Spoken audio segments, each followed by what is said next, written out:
오랜만에 섰더니 빨리 내려가고 싶었나 봅니다. 주기도문을 막 생략하고 찬송가 먼저 부르려고 한 거 보니 네, 진짜 오랜만에 이 자리에 섭니다.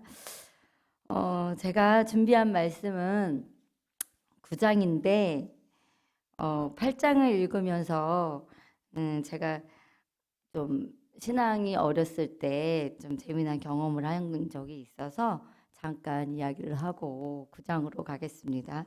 8장은 우상에게 바친 제물에 대한 이야기인데 제가 성경을 잘 모를 때 이 8장을 읽으면서 우상에게 바친 이 제물을 먹으라는 거야, 먹지 말라는 거야, 이게 되게 헷갈리는 거야. 저만 그런가요? 어, 이게 먹어도 된다고 했다가 또 뭐 나는 안 먹겠다고 바울이 이러잖아요. 그래서 먹어도 되는 거야, 먹지 말라는 거야, 이렇게 헷갈려 했는데 성경 공부를 하니까 알겠더라고요. 성경 공부가 참 중요하다는 거를 또 이 8장을 읽으면서 또 느끼지만 결론은 먹어도 된다입니다. 그래서 신은 오직 하나님 한 분밖에 없다. 그래서 8장 4절에 그러므로 우상의 제물을 먹는 일에 대하여는 우리가 우상은 세상에 아무것도 아니며 또한 하나님은 한 분밖에 없는 줄 아노라 했죠. 그래서 신은 하나님밖에 없다. 하나님밖에 없기 때문에 우상에게 바친 제물도 그냥 음식일 뿐이다 하고 이야기하는 거예요. 그래서 9절 보시면 그런즉 너희의 자유가 믿음이 약한 자들에게 걸려 넘어지게 하는 것이 되지 않도록 조심하라 했습니다. 그래서 믿음이 약한 자들 앞에서는 이 음식을 먹음으로 그들이 넘어지거나 시험 들거나 실족하게 된다면 먹지 않는 게 좋다. 그래서 그들이 넘어지지 않게 조심해라 이런 말씀입니다. 그래서 제가 시댁에서 제사 지낸 이제 경험이 뭐 지금도 계속 지내고 있지만 그런 좀 재미난 경험이 있어서 잠깐 얘기를 드리고 싶어서 이 8장을 잠깐 얘기하는 건데요. 저희는 시댁에서 제사를 지내면 어머님이 이제 막 음식을 바리바리 막 싸주시기도 해요. 근데 믿음이 조금 연약할 때 말씀을 이렇게 잘 몰랐죠, 그때는. 그러니까 그냥 시댁에서 제사를 지낼 때 그냥 아무 생각 없이 대수롭지 않게 뭐 먹었어요. 근데 이제 조금 신앙이 조금 올라왔어요. 그러니 그때는 이 먹으면 큰일 나는가 보다.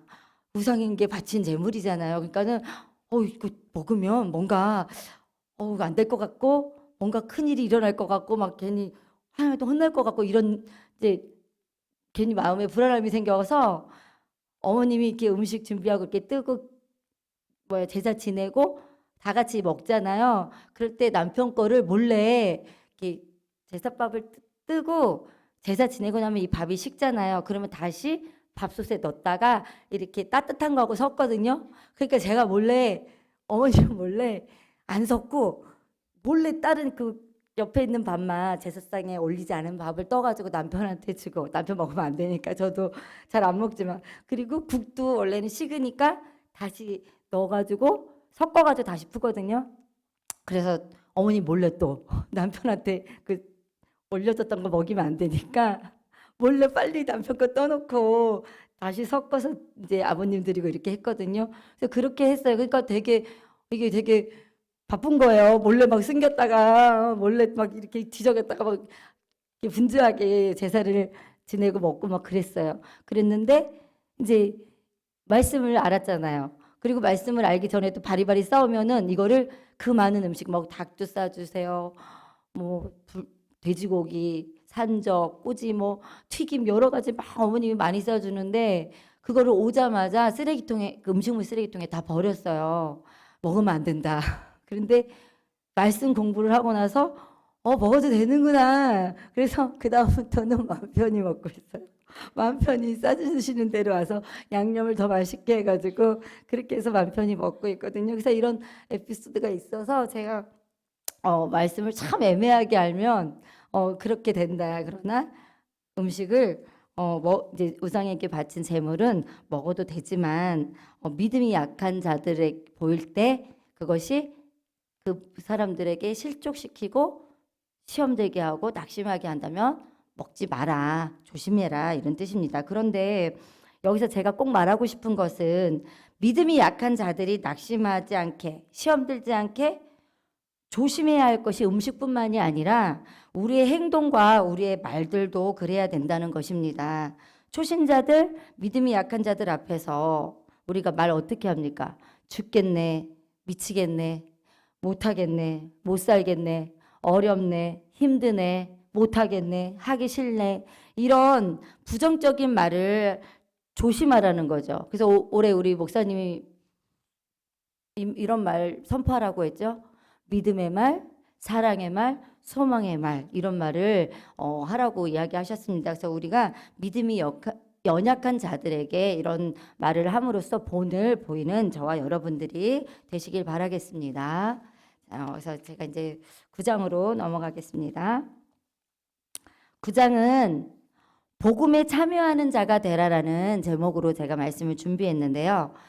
여러분들은 교회에서 헌신할 때 어떤 대가를 받기 위해서, 사례를 받기 위해서 사역 또는 헌신을 하십니까? 상을 받기 위해서 전도하십니까? 물론 상 받죠, 하나님께. 그죠? 근데 큰 교회에서는 금 뭐 10돈, 금 몇 돈 이런 거를 걸고 전도상을 주기도 합니다. 그런데 그걸 타기 위해서 열심히 전도하는 사람도 있습니다. 근데 물론 그게 다 잘못되고 나쁘다는 게 아니고 오로지 그 금을 타기 위해서 무엇을 얻기 위해 전도를 한다는 것은 오히려 그 신앙생활을 타락하게 만든다는 것입니다. 그래서 본문의 사도 바울은 자신이 사역을 할 때 사도로서의 특권과 권리, 사례를 받을 권리가 있었지만 그 권리를 쓰지 않고 사례도 받지 않았습니다. 그래서 9장 15절 보시면 그러나 내가 이것을 하나도 쓰지 아니하였고 또 이 말을 쓰는 것은 내게 이같이 하여 달리는 것이 아니라 내가 차라리 죽을지언정 누구든지 내 자랑하는 것을 헛된 대로 돌리지 못하게 하리라. 이렇게 기록되었습니다. 내가 이것을 하나도 쓰지 아니하였다고 이야기합니다. 왜 이렇게 사례도 받지 않고 사역을 하고 특히 복음 전파에 생애를 바쳤을까요? 16절 다 같이 읽겠습니다. 내가 복음을 전할지라도 자랑할 것이 없음은 내가 부득불 할 일임이라. 만일 복음을 전하지 아니하면 내게 화가 있을 것이로다. 내가 부득불 할 일임이라라고 이야기합니다. 이 부득불 할 일임이라는 뜻은 하지 않을 수 없는 일, 꼭 해야 하는 일이라는 뜻입니다. 또 만일 복음을 전하지 아니하면 내게 화가 있을 것이로다라고 바울은 이야기했습니다. 복음을 전하지 않으면 저주나 나쁜 일이 생긴다는 것이 아니고 복음을 전하지 않으면 마음이 괴롭다. 병이 날 것 같다 이런 뜻입니다. 꼭 하고 싶은 일 못하게 하면 여러분들 병나죠. 보고 싶은 사람 못 보면 상사병 걸리고 막 병나잖아요. 그죠? 연애 안 해보셨나요? 해보셨잖아요. 그죠? 그래서 바울은 복음을 전하지 않으면 이렇게 살 수가 없는 사람이었습니다. 그럼 왜 이렇게 사도 바울은 복음을 전하고 싶어 했을까요? 사도 바울은 복음을 너무 사랑하고 복음 전하는 것이 행복했기 때문이었습니다. 네. 또 9장 17절 보면 함께 읽겠습니다. 내가 내 자의로 이것을 행하면 상을 얻으려니와 내가 자의로 아니한다 할지라도 나는 사명을 받았노라. 복음 전하는 것이 사명이라고 말하고 있습니다. 우리의 사명은 복음을 전하는 것입니다. 지난주 화요일 김상원 사님도 말씀하셨듯이 오직 성령이 너희에게 임하시면 너희가 권능을 받고 예루살렘과 온 유대와 사마리아와 땅끝까지 이르러 내 증인이 되리라고 말씀하셨습니다. 곧 성령 받은 자의 사명, 곧 성령 받은 우리의 사명은 복음을 전하는 것입니다. 사명은 곧 의무입니다. 그런데 그 사명, 그 의무를 다하기 위해서는 꼭 필요한 것이 있습니다. 바로 사랑입니다.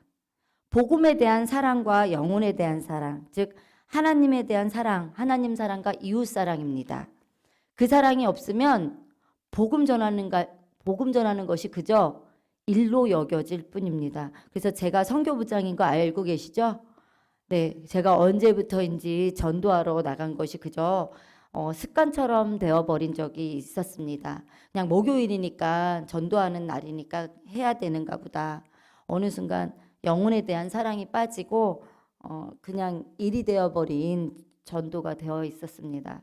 그래서 이번 신년 기도 제목이 제가 첫 번째가 영혼 사랑하는 마음을 주세요라는 기도 제목을 첫 번째로 적었습니다. 그래서 복음에 대한 사랑과 영혼에 대한 사랑이 없다면 우리는 그냥 보여주기 위한 전도, 형식적, 습관적인 전도밖에 되지 않습니다. 그래서 사도 바울이 참으로 본받고 싶은 사람이고 또 위대한 사람이라고 생각이 드는 건 복음을 위해 종이 되고 종이 된 것을 기뻐하는 것이었습니다. 9장 19절 보시면 다 함께 읽겠습니다. 내가 모든 사람에게서 자유로우나 스스로 모든 사람에게 종이 된 것은 더 많은 사람을 얻고자 함이라 했습니다. 스스로 모든 사람에게 종이 된 것은 더 많은 사람을 얻고자 함이래요. 스스로 종이 됐대요. 종은 자유롭지 못하죠. 헌신적이어야 돼요. 희생적이어야 돼요. 섬기는 자가 돼야 돼요. 낮은 자가 돼야 돼요. 그죠? 이 바울은 더 많은 사람을 구원하고자 스스로 모든 사람의 종이 되었다고 합니다. 또 20절에서 22절까지 20절부터 21, 22절까지 한번 읽겠습니다. 유대인들에게 내가 유대인과 같이 된 것은 유대인들을 얻고자 하며 율법 아래에 있는 자들에게는 내가 율법 아래에 있지 아니하나 율법 아래에 있는 자같이 된 것은 율법 아래에 있는 자들을 얻고자 하며 율법 없는 자에게는 내가 하나님께는 율법 없는 자가 아니요 도리어 그리스도의 율법 아래에 있는 자이나 율법 없는 자와 같이 된 것은 율법 없는 자들을 얻고자 함이라. 약한 자들에게 내가 약한 자와 같이 된 것은 약한 자들을 얻고자 함이요 내가 여러 사람에게 여러 모습 된 것은 아무쪼록 몇 사람이라도 구원하고자 함이니 내가 유대인과 같이 된 것, 율법 없는 자와 같이 된 것, 약한 자와 같이 된 것, 즉 하나님을 모르는 사람들과 같이 하고 가난한 자들과 함께하고 사회의 약한 자들과 같이 한 것, 복음 전하기 위해서 누구든지 예수를 믿게 하기 위해서 이런 여러 모습으로 그들의 자리에 내려갔다고 바울은 말하고 있습니다. 그런데 그렇게 종처럼 열심히 섬기고 헌신한다고 많은 열매가 맺어질까요? 안 맺어지죠. 힘들죠, 맺어지는 것.